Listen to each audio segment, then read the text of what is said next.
Level approval from commission. आपने क्या करना है, अच्छा यहाँ पे ना मैंने आपको एक और चीज बताई थी कि हो सकता है पेपर में वो कहे कि आपने प्रॉस्पेक्टस अप्रूवल के लिए जमा करवाया, सबमिट करवाया एससीसीपी को, वो करवाया 1 मार्च को, और एससीसीपी ने अप्रूव किया उसको 5 मार्च को। तो अप्लाई किया कब? 3 को, यकम को, और उसने अप्रूव कब किया है? 5 को। अगर तो इस तरह लेते लेते तारीखें देंगे तो फिर ये आगे जो 21 और 7 दिन आप कहां से शुरू करोगे? अप्रूवल से। लेकिन अगर वो नहीं, कुछ आपको ये तारीख नहीं देता, तो जिस दिन आपने अप्लाई किया है वही date of approval prospectus consider करेंगे। याद रखोगे इस बात को, यहीं से 21 दिन और 7 दिन वाला वो सारा मामला चलेगा। और कंटेंट ऑफ प्रोस्पेक्टस याद रखना, जो कंटेंट आप एक दफा प्रोस्पेक्टस के दिखा के उसको अप्रूव करा के बाद में उसको चेंज नहीं कर सकते। अगर चेंज करना होगा तो दोबारा आपको अप्रूवल लेनी पड़ेगी एससीसीपी से। वैलिडिटी ऑफ अप्रूवल, ये जो प्रोस्पेक्टस आपने अप्रूव किया है, अप्रूव करवाया एससीसीपी से, ये कब तक वैलिड है? 7 दिनों तक। उसके बाद नो लायबिलिटी ऑफ एससीसीपी, अगर एससीसीपी की तरफ से कोई प्रोस्पेक्टस अप्रूव हुआ हो और आपने उसी प्रोस्पेक्टस की बेस पे किसी कंपनी के शेयर्स खरीदे हो, तो याद रखिएगा कि अगर उसमें कोई फ्रॉड हुआ तो एससीसीपी का कोई कसूर नहीं है। एक और चीज हमने डिस्कस की थी, याद है कि यहाँ पे हो सकता है हमने प्रोस्पेक्टस के अंदर फ्रॉड किए, वो बीलॉ का कॉन्सेप्ट था ना, कि वर्डेबिलिटी ऑफ, जिसको कहते हैं ना exceptions of voidability of contract. Fraud की बेस पे अगर आपका कोई कॉन्ट्रैक्ट हुआ हो, आप कॉन्ट्रैक्ट खत्म नहीं कर सकते। यार हमने डिस्कस किया था, अगर हमने प्रोस्पेक्टस इशू किया है और प्रोस्पेक्टस में फ्रॉड, तो आपने प्रोस्पेक्टस पढ़ा ही ना और हमारी कंपनी के शेयर खरीद लें, तो आप कॉन्ट्रैक्ट खत्म नहीं कर सकते। लेकिन अगर आपने प्रोस्पेक्टस पढ़ के शेयर खरीदे होंगे तो फिर तो आपने फ्रॉड पे भरोसा किया ना, फिर आप कॉन्ट्रैक्ट खत्म कर सकते हो। वैसे मैंने कहा कि जो बच्चे बैठे हुए उनको दोबारा बता दो, ये बड़ा ऑफेंस कहता है कि हाँ, अगली बात बता दी, जिसने शेयर्स के लिए फिक्टिशियस एप्लीकेशन जमा करवाई, ये शेयर होल्डर्स को, वो लोग जो शेयर खरीदना चाहते हैं, अगर उन्होंने कोई जाली एप्लीकेशन जमा कराई, उनकी नियत ना हो शेयर खरीदने की या धोखा देने की कोशिश की, उन्होंने, उनको सजा हो। कंपनी ने प्रॉस्पेक्टस गलत फ्रॉड यानी कि फ्रॉडुलेंटली उसको एससीसीपी से अप्रूव करवा के कोई प्रॉस्पेक्टस इशू कर दिया, तो एससीसीपी का कोई कसूर नहीं। लेकिन किसी ने प्रॉस्पेक्टस की मद में कोई गलत एप्लीकेशन जमा कराई, उस बंदे का कसूर होगा, उसको सजा मिलेगी। एक्सेप्शन टू अप्रूवल इंतहाई है। मेरे बच्चे 5 सिचुएशन 5 नंबर का पूछेगा, कब कब आपको प्रोस्पेक्टस अप्रूव करवाने की जरूरत नहीं है, बगैर अप्रूवल के ही आप प्रोस्पेक्टस अगर पब्लिश करना चाहते हो कर लो। आपको एससीसीपी के पास जाके अप्रूव करवाने की जरूरत, चाहे बनाओ ही ना प्रोस्पेक्टस, जारी बात, जब अप्रूव करवाने की जरूरत नहीं, चाहे आप बनाओ भी नहीं। अगर बनाना चाहते हो तो आपकी मर्जी, लेकिन उसको अप्रूव कराने की जरूरत, ये 5 सिचुएशन कौन कौन से? सबसे पहले स्टेट बैंक ऑफ पाकिस्तान।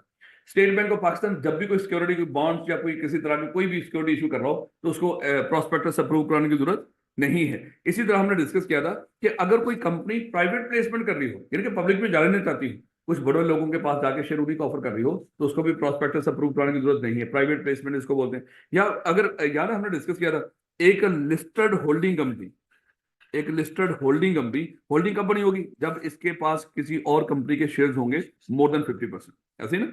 और इस लिस्टेड होल्डिंग कंपनी की कोई और सब्सिडरी है और वो भी लिस्टेड, और मान लेके हमने डिस्कस किया था इस लिस्टेड होल्डिंग के पास सब्सिडरी के 1 लाख शेयर है, जो कि मोर देन 50% बनते हैं इसके, ये 70% शेयर बनते हैं, और वो कितने? 1 लाख। अब ये होल्डिंग होगी, ये सब्सिडी। इस दफा होल्डिंग कंपनी अपने मेंबर्स को डिविडेंड देने जा रही थी, लेकिन उसने सोचा कि इस दफा हम मेंबर्स को कैश में डिविडेंड नहीं देंगे, बल्कि डिविडेंड इन काइंड देंगे।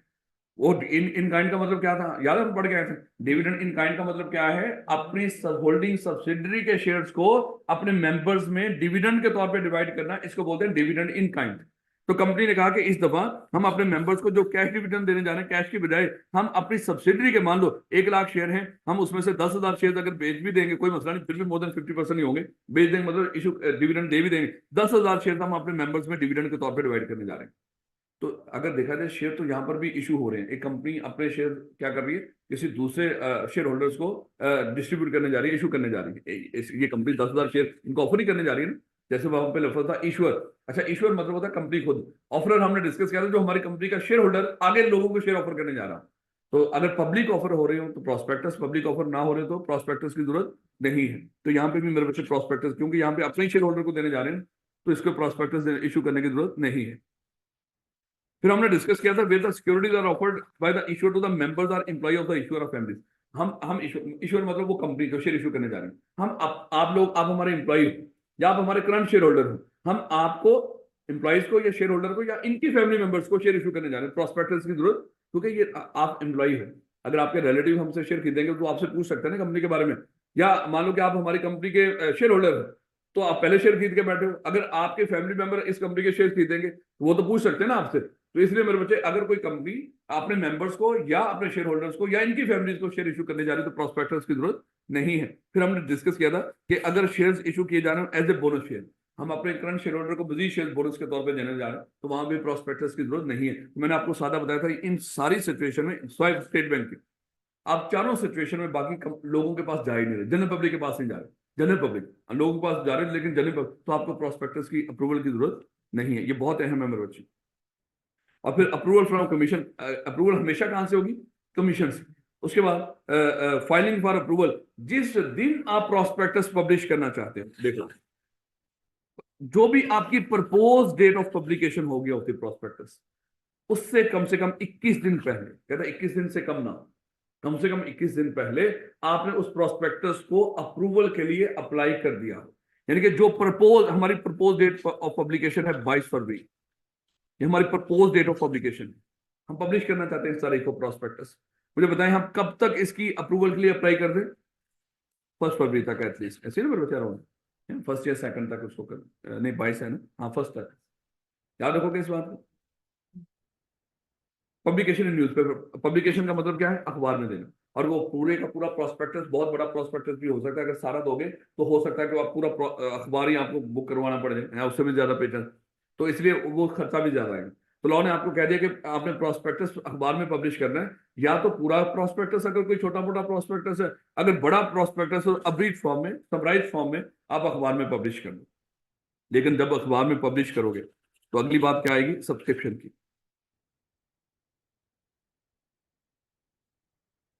बेटा अगर वो अपनी कोई सिक्योरिटी इशू कर रहे होंगे नेमतुल्लाह, तो उनके लिए लाजमी है। यहाँ पे उसने लिखा होता ना कि कोई भी कमर्शियल बैंक, तो फिर बाकी भी कवर हो जाने, तो उसने बड़ा वाजे करके लिखा हो स्टेट बैंक ऑफ पाकिस्तान। इसका मतलब बाकी बैंक अगर कोई सिक्योरिटी इशू करेंगे किसी भी तरह की, तो उनको क्या करना पड़ेगा? उनको, लेकिन सिक्योरिटी, वो अपने कोई शेयर या कोई बॉन्ड या कुछ इस तरह के डिबेंचर वगैरह इशू कर रहे हैं, लेकिन आम तो डिपॉजिट वो वैसे ही मांग सकते हैं, उसके लिए प्रॉस्पेक्टस की जरूरत नहीं होती बैंकों को पैसा मांगने के लिए। लेकिन अगर वो अपनी कोई सिक्योरिटी, बैंकों के भी तो शेयर्स होते हैं ना, हैं, उनके भी कोई डिबेंचर्स हो सकते हैं, उनके भी कोई बॉन्ड्स हो सकते हैं, वो इशू करें तो फिर होगी लिमिट।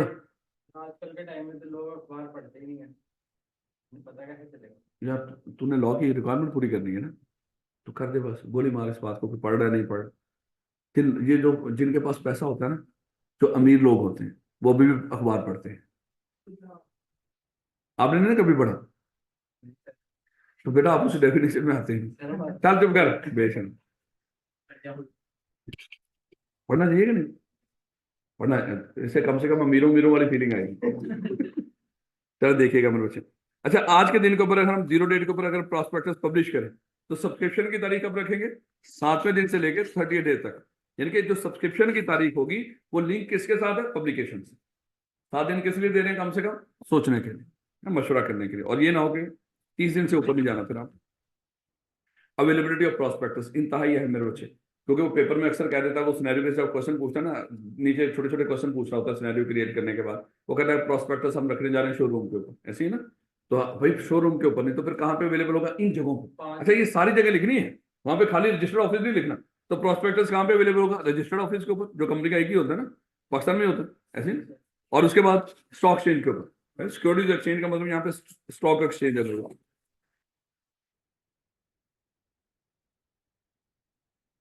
उन्होंने लिखा तो था अखबार में, है वजीर आजम नवाज शरीफ, एक दिन पहले का अखबार था ना, कितना दुख देने वाला था। ये वजीर आजम नवाज शरीफ, नहीं देखे नवाज शरीफ, मैं सच्ची बता रहा हूं, अब ये गंदा बंदा हुआ है, पहले ये इतना गंदा नहीं था। लोगों मेरा तो, मेरा कायद था नवाज शरीफ, बड़े पंगे लिए मैंने उसके लिए। लेकिन अब इसने गलत किया, जिन लोगों के सहारे पे आ रहा है ना, लोग जब उनसे नफरत करते हो तो फिर उससे भी नफरत हो। यानी कि सियासी मुदाखलत के लिहाज से, वैसे अल्लाह माफ करे कौन नफरत कर सकता है, हमने गैर देखिएगा। तो प्रोस्पेक्टस कहाँ कहाँ पे अवेलेबल होगा? रजिस्टर्ड ऑफिस के ऊपर, स्टॉक एक्सचेंजेस के ऊपर, जो भी डेजिग्नेटेड बैंक होगा, जिस बैंक का नाम बीच में दिया होगा जहां पे एप्लीकेशन लोग जमा करवाएंगे, उस बैंक में भी अवेलेबल होना चाहिए प्रोस्पेक्टस। शेयर रजिस्ट्रार, ये कंपनी रजिस्ट्रार नहीं, शेयर रजिस्ट्रार, वो जो कंपनी लिस्टेड कंपनी का इंडिपेंडेंट शेयर रजिस्ट्रार हुआ करता था, ये वहां पे भी अवेलेबल होना चाहिए। वैलिडेटर, वैलिडेटर वो बंदा है, अगर कल हमारे पास ज्यादा शेयर्स के लिए एप्लीकेशन आ जाए, जिस बंदे के पास, जिस इदारे के पास, जिस एजेंसी के पास उसकी वैलिडिंग होगी, कुरानंदाजी होगी, उसके पास भी अवेलेबल होना चाहिए। और ये तभी होगा जब वो ज्यादा अप्लाई हो जाए। और क्रेडिट रेटिंग एजेंसी, ज्यादा हमने डिस्कस किया था कि हम क्रेडिट रेटिंग एजेंसी से क्रेडिट रेटिंग भी लेते हैं। भाई लोगों को बताओ कि हमारी क्रेडिट रेटिंग कैसी है, हम क्रेडिट वर्दीनेस, यानी कि हम लोगों से पैसा लेके कितने समय में वापस कर देते हैं। तो अगर लेकर उसको भी साथ हमने कोई क्रेडिट रेटिंग एजेंसी से कोई रेटिंग ऐड की हो प्रॉस्पेक्टस में, तो उसके पास भी अवेलेबल होना चाहिए, और वेबसाइट के ऊपर। अब अगली बात वो पूछेगा कब से कब इन जगहों पे अवेलेबल होना चाहिए, कब से कब तक। जिस दिन प्रॉस्पेक्टस पब्लिश हुआ, पब्लिकेशन से लेके सब्सक्रिप्शन की आखिरी तारीख तक, प्रॉस्पेक्टस की पब्लिकेशन से लेके, हमने प्रॉस्पेक्टस पब्लिश किया था 1 जनवरी 2024 को, और सब्सक्रिप्शन की आखिरी तारीख है, मान लो कि मेरे बच्चे 30 जनवरी 2024, तो 1 जनवरी से लेके 30 जनवरी तक ये प्रॉस्पेक्टस इन जगहों पे अवेलेबल होना चाहिए। याद रखोगे इसको, जो भी मैंने वैसे तारीख दे दी आपको, इस दिन पब्लिश हुआ है। सब्सक्रिप्शन की आखिरी तारीख क्या थी, वैसे भी गलत नहीं, कुछ नहीं ऐसे, इस दिन पब्लिश हुआ ना, 7 से लेके 30 दिन के दौरान ही कहीं पर सब्सक्रिप्शन की तारीख है, तो इट्स ओके। तो पब्लिकेशन से लेके सब्सक्रिप्शन की आखिरी तारीख तक प्रॉस्पेक्टस इन जगहों पे अवेलेबल होना चाहिए। अच्छा, यहाँ पे मैंने आपको वो चीजें बताई। पेपर में कहेगा कि मैनेजमेंट सोच रही है कि हम कितनी कॉपीज करवाएं, कितनी कॉपीज करवानी है, सफिशिएंट नंबर ऑफ यू, ये नहीं बोलना कि 100 200 500, नहीं, सफिशिएंट नंबर ऑफ कॉपीज।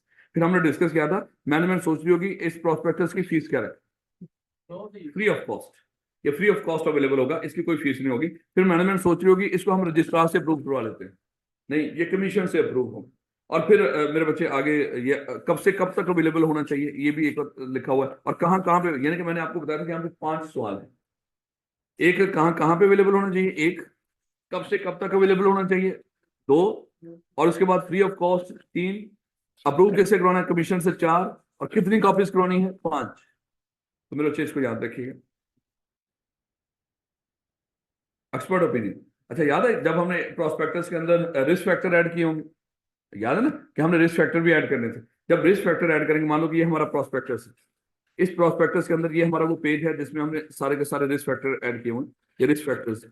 इस रिस्क फैक्टर में एक रिस्क फैक्टर क्या है कि हमारी कंपनी के ऊपर कोई केस बना हुआ।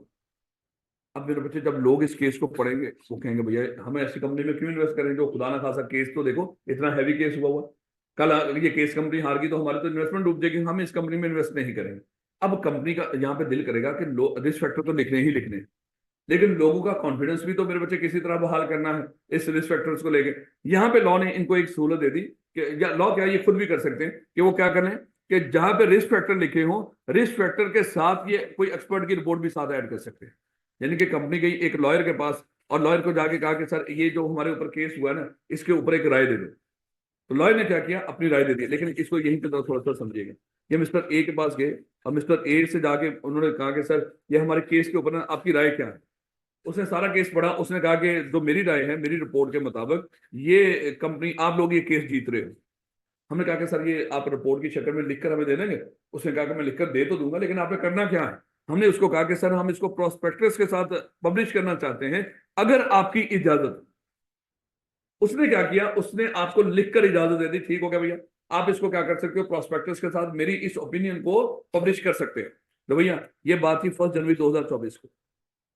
चलो ना, इसको मैं लहदा बनाऊंगा, फिलहाल बस इतना दिमाग में रख लो कि जब हम प्रोस्पेक्टस पब्लिश करते हैं उसके साथ एक्सपर्ट की ओपिनियन भी ऐड कर सकते हैं।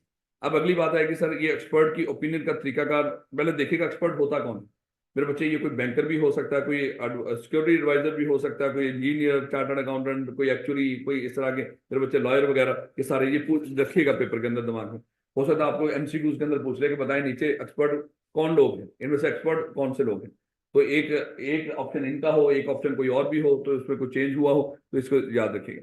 एक्सपर्ट टू बी इंडिपेंडेंट, अच्छा जिस एक्सपर्ट की रिपोर्ट आप प्रोस्पेक्टस में लगाओगे वो लाजमी तौर पे इंडिपेंडेंट होना चाहिए, उसका कंपनी से कोई ताल्लुक नहीं। ये ना हो कि देखो जैसे लॉयर की रिपोर्ट लगाओगे, वो लॉयर हमारी ही कंपनी में काम करता है लीगल डिपार्टमेंट में, उसी की रिपोर्ट पकड़ के आप प्रोस्पेक्टस में ऐड कर दो, ये इजाजत। एक्सपर्ट कैसा होना चाहिए, इंडिपेंडेंट। अब मेरे बच्चे इसका थोड़ा सा प्रोसेस देखिएगा। ये हमारा प्रोस्पेक्टस है, इस प्रोस्पेक्टस में थे रिस्क फैक्टर, और रिस्क फैक्टर में जब जाहिर बात है कोई खतरनाक चीज थी, हम चाहते थे कि लोग जब इसको पढ़ेंगे तो लोग तो जाहिर बात है हमारी कंपनी में इन्वेस्ट ही नहीं करेंगे, वो कहेंगे इतने रिस्क के साथ हम क्यों इन्वेस्ट करें। हम चाहते हैं कि इनका इनका जो कॉन्फिडेंस है उसको हम बहाल करें। अब उसके लिए हमने क्या किया, हम एक एक्सपर्ट के पास गए, एक्सपर्ट को जाके कहा कि सर ये जो केस है ना, ये जो केस है, इस केस के ऊपर, मान लो केस की एग्जांपल ले लेते हैं, इस केस के ऊपर ना आप अपनी रिपोर्ट दे दो।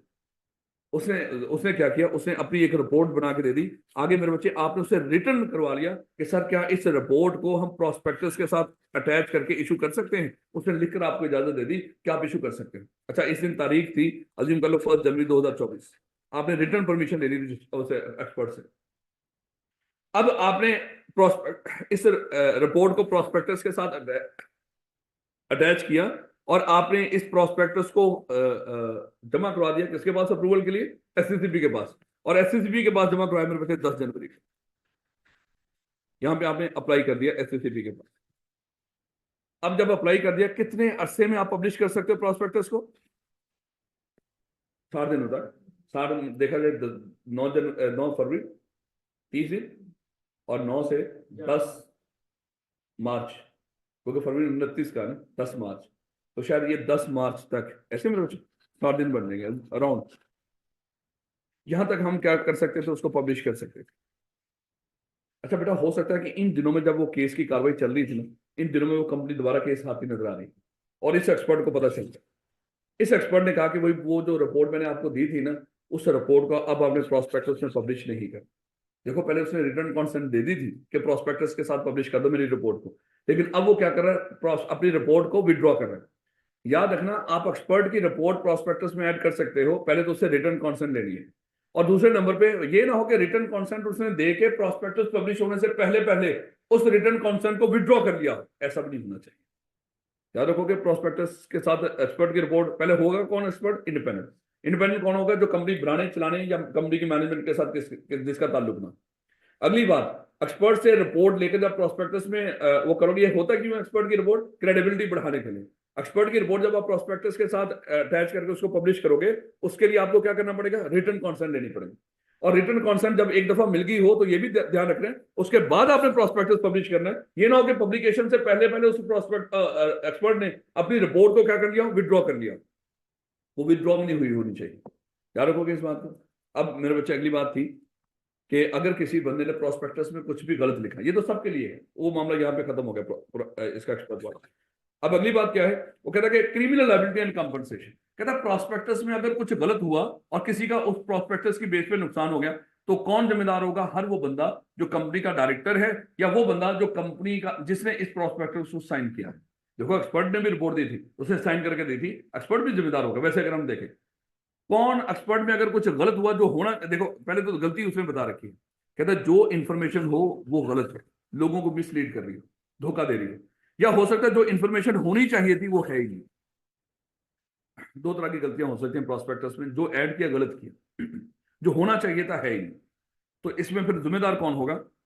हर कंपनी का डायरेक्टर या प्रपोज डायरेक्टर, और वो बंदा जिसने प्रोस्पेक्टस को साइन किया है वो लायबल होगा। कितना? जिसका जितना प्रोस्पेक्टस की बेस पे नुकसान हुआ होगा वो नुकसान पूरा किया जाए। और ये क्रिमिनल लायबिलिटी है। क्रिमिनल लायबिलिटी का मतलब क्या है? यहाँ पे सजा भी हो सकती है, कैद भी हो सकती है। तो बेटा, नेक्स्ट है कमेंसमेंट ऑफ बिजनेस। देखो मेरे बच्चे, हमने डिस्कस किया था कुछ कंपनीज ऐसी होती हैं जिस दिन इनकॉर्पोरेट होती हैं, जिस दिन इनकॉर्पोरेट होते हैं, इनकॉर्पोरेशन के फौरन बाद अपना कारोबार शुरू कर सकती है। क्योंकि कंपनी हम बनाते किस लिए हैं? कारोबार करने के लिए। अगर आज आपकी कंपनी इनकॉर्पोरेट हुई है तो उसके फौरन बाद अपना कारोबार शुरू कर दे, बनता तो यही है। लेकिन लॉ ने एक चीज कह दी कि कुछ कंपनीज के लिए, कुछ कंपनीज में से कौन सी है? Public company. लॉ कहता है पब्लिक कंपनीज जिस दिन इनकॉर्पोरेट होंगी उनको मिलेगा सर्टिफिकेट ऑफ इनकॉर्पोरेशन। लेकिन ये अभी फॉरेन कारोबार शुरू नहीं कर सकते। हमने कहा कि क्यों सर, अब तो हम बन गए, हमें सर्टिफिकेट मिल गया, हम एक सेपरेट पर्सन बन गए। तो कहते हैं नहीं, एक और रिक्वायरमेंट पूरी करनी पड़ेगी आपको, एक और सर्टिफिकेट लेना पड़ेगा। उसको बोलेंगे certificate of commencement of business. Certificate of commencement of business, जब certificate of commencement of business मिल जाएगा, फिर आप अपना कारोबार शुरू कर सकते हैं। यानी कि पब्लिक कंपनी के ऊपर एक रेस्ट्रिक्शन है। रेस्ट्रिक्शन किस चीज की है? कि जब वो इनकॉर्पोरेट हो जाएंगी, इनकॉर्पोरेशन के बाद एक और सर्टिफिकेट लेंगी, उस सर्टिफिकेट का नाम क्या होगा? Certificate of commencement of business. तो जब तक certificate of commencement of business ना मिले, वो कंपनी कारोबार शुरू नहीं करेगी। अब लेकिन अगली बात, सर बन तो हम इस दिन गए थे ना, अगर इस दौरान, जिस दिन सीसीबी अभी हमें नहीं मिला, अगर इस दौरान अगर हम कोई कॉन्ट्रैक्ट कर ले या कोई ऑपरेशनल एक्टिविटी कर ले या कहीं से उधार ले लें, तो उसका क्या होगा? क्या लफ्ज बोलेंगे? प्रोविजनल। वो क्या होंगे? प्रोविजनल होंगे, आर्जी होंगे। कल अगर कंपनी को सीसीबी मिल गया तो ये कंपनी के ऊपर बाइंडिंग हो जाएंगे, कंपनी की इसके लिए लायबल होगी। अगर कंपनी को सीसीबी ना मिला तो जिन लोगों ने ये कॉन्ट्रैक्ट किए होंगे वही जिम्मेदार हैं। तो इसका मतलब क्या हुआ, सीसीबी बड़ा इंपॉर्टेंट है किनके लिए, पब्लिक कंपनीज के लिए। अब अगली बात आएगी sir, commencement of business. Certificate of commencement of business लेने के लिए कौन कौन सी रिक्वायरमेंट्स पूरी करनी पड़ेंगी, इसको हम साथ साथ करते जाते हैं। यहाँ पे क्या करना, सबसे पहले मिनिमम सब्सक्रिप्शन, ये भी एक कॉन्सेप्ट है कंडीशन पढ़ने से पहले। Certificate of commencement of business लेने के लिए कौन कौन सी रिक्वायरमेंट पूरी करनी पड़ती है, उससे पहले एक मिनिमम सब्सक्रिप्शन आपको बता रहा है। यार हमने डिस्कस किया ना, हमारी कंपनी जब हम बनाने जा रहे हैं शुरू में हम डिसाइड करते हैं इस कंपनी की पूरी जिंदगी में कितना पैसा चाहिए होगा। अभी हमने अपनी एग्जाम्पल में लिया था, मान लो हमने सोचा था हमारी कंपनी को पूरी जिंदगी में शायद पूरी जिंदगी में जो पैसा चाहिए वो कितना है, वो 1 लाख। और मेरे बच्चे हमने ये भी सोचना होता है, ये कंपनी बनाने वाले जो सब्सक्राइबर टू द मेमोरेंडम ये भी डिसाइड करेंगे पूरी जिंदगी में तो लाख चाहिए, इनको फॉरेन बिजनेस स्टार्ट करने के लिए कितने चाहिए। हम कहते हैं फॉरेन बिजनेस स्टार्ट करने के लिए हमें 20,000 चाहिए। वो कम से कम पैसा जो आपके बिजनेस को फॉरेन से स्टार्ट करने के लिए चाहिए, उसको हम बोलते हैं मिनिमम सब्सक्रिप्शन। और ये मिनिमम सब्सक्रिप्शन सब्सक्राइब करके ही इकट्ठी करनी है, शेयर इशू करके ही इकट्ठी करनी है। तो कंपनी का वो कम से कम पैसा जो आज बिजनेस को स्टार्ट इनकॉर्पोरेशन के बाद बिजनेस को स्टार्ट करने के लिए चाहिए होता है, उसके लिए लफ्ज क्या बोलेंगे, मिनिमम सब्सक्रिप्शन। और ये कौन डिसाइड करेंगे, ये कंपनी बनाने वाले सब्सक्राइबर टू द मेमोरेंडम। लेकिन अगर उन्होंने डिसाइड ना किया कि हमारी कंपनी का, उन्होंने कहा कि ऑथराइज कैपिटल तो ये है, उन्होंने मिनिमम सब्सक्रिप्शन डिसाइड ही नहीं की कितनी है, तो लॉ ने फिर क्या सजा दी थी उनको, उन्होंने कहा कि जितना आपका ऑथराइज कैपिटल है वो सारे का सारा क्या बन जाएगा, मिनिमम सब्सक्रिप्शन बन जाएगा। तो इसलिए मेरे बच्चे आपने डिसाइड करना है कि हमारे ऑथराइज कैपिटल में से कितना पैसा मिनिमम सब्सक्रिप्शन है। और ये मिनिमम सब्सक्रिप्शन हमेशा क्या करोगे, शेयर इशू करके इकट्ठी करनी है, लोन से इकट्ठी नहीं करनी। क्या करनी है, पब्लिक कंपनी है ना, पब्लिक कंपनी के लिए सीसीबी चाहिए, उसमें मिनिमम सब्सक्रिप्शन इकट्ठी करनी होती है। तो पब्लिक से कम इतनी पब्लिक में आपकी इज्जत तो हो ना कि लोग कम आपके शेयर खरीदने को तैयार हो। ऐसी कंपनी बना ली जिसमें लोग शेयर खरीदने को तैयार ही नहीं, लोन लेकर कंपनी शुरू कर दे, तो भैया कल कैसे चलाओगे इसको। इसलिए लोन कहते हैं कि कैसे पैसा इकट्ठा करना मिनिमम सब्सक्रिप्शन का, शेयर इशू करके। तो बेटा आगे देखिएगा, conditions for commencement of business हमने डिस्कस किया था 5 कंडीशंस। सबसे पहली कंडीशन क्या थी कि शेयर्स जिन लोगों को, देखिए शेयर्स फॉर कैश है, जो मिनिमम सब्सक्रिप्शन है वो आप इकट्ठी कर चुके हैं। और मिनिमम सब्सक्रिप्शन आपने कैसे इकट्ठी की हो, इन कैश, यानी कि इन कैश इतने शेयर इशू करके पैसा इकट्ठा कर चुके हो जिससे हमारी मिनिमम सब्सक्रिप्शन पूरी हो जाए। दूसरा मेरे बच्चे, उन डायरेक्टर से जिन्होंने शेयर लेने का वादा किया था at the time of incorporation of company, वो यानी कि सारे डायरेक्टर जो भी है, वो डायरेक्टर जिन्होंने कंपनी के शेयर लेने का वादा किया लेकिन अभी तक पे नहीं किया, आप उनसे पैसे ले चुके हैं, इन कैश, वो भी याद रखिएगा। और वो एप्लीकेंट जिनको आपने शेयर इशू नहीं किए, उन एप्लीकेंट्स को पैसा वापस कर चुके हैं। अब बच्चे जब इस पॉइंट पे आते हैं वो कहते हैं सर ये क्या हो गया, जब हमने एप्लीकेंट्स को पैसे वापस कर दिए फिर कल हम मिनिमम सब्सक्रिप्शन कैसे इकट्ठी करेंगे। याद है हमने डिस्कस किया था इस पॉइंट को कि आज अगर एक कंपनी पब्लिक अनलिस्टेड कंपनी है मेरे बच्चे, ये लिस्टेड नहीं है, ये इसने क्या किया, प्रोस्पेक्टस इशू कर दिया। लॉ कहता भाई तूने प्रोस्पेक्टस इशू क्यों कर दिया, तू तो अनलिस्टेड है, यानी कि तू तो लिस्टेड है ही नहीं। उसे कहा कि सर वो परेशान ना हो, मैंने लिस्टिंग के लिए भी अप्लाई कर दिया है। अब एक कंपनी पब्लिक अनलिस्टेड कंपनी, उसने इधर से प्रोस्पेक्टस इशू कर दिया और साथ क्या कर दिया, लिस्टिंग के लिए अप्लाई कर दिया। और लोगों को ये कहना शुरू कर दिया आप हमारी कंपनी के शेयर खरीदो, देखो हम लिस्ट होने जा रहे हैं। लोगों ने भी शेयर खरीदने शुरू कर दिए, यानी कि सब्सक्राइब करना शुरू कर दिया, खरीदने तो क्या सब्सक्राइब करना शुरू कर दिया। अब ये जो सब्सक्राइब करके पैसा जमा हो रहा होगा वो कहां पे जमा हो रहा होगा, बैंक के अंदर। हुआ क्या, इस कंपनी को लिस्टिंग अप्रूवल होगी, इसकी अप्रूव होगी, ये लिस्ट होगी ये कंपनी। अब ये कंपनी क्या करेगी, इन लोगों को जिन्होंने अप्लाई किया होगा शेयर इशू करके अलॉट करके इस पैसे को इस्तेमाल कर लेगी।